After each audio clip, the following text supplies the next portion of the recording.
ইয়া রাসূলুল্লাহ হাবিবাল্লাহ, অমুক সাহাবা নামাজ পড়ে আবার চুরি করে, অমুক সাহাবা নামাজ পড়ে আবার চুরি করে।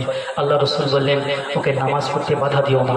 দেখবে ওর নামাজ এমন একদিন হবে, ওর নামাজের চুরি থেকে রুখে দিয়ে আল্লাহ পাকের জান্নাতের রাস্তা দেখিয়ে দিবে। জোরে বলুন না সুবহানাল্লাহ।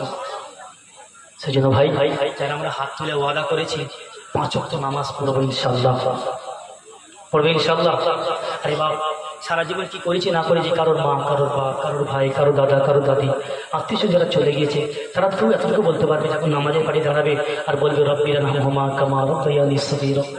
আল্লাহ বলবেন, ফারিস্তারে, জীবনে তোরা কি আমার এরকম রহমতের ছলে, মায়ার ছলে ডেকেছি? ফারিস্তা, আয় ফারিস্তা, বান্দা আমার ভুল করেছে, বান্দা আমার গুনাহ করেছে, তারপরেও যখন আমাকে বলছে আল্লাহ মাফ করে দাও না, আল্লাহ মাফ করে দাও না।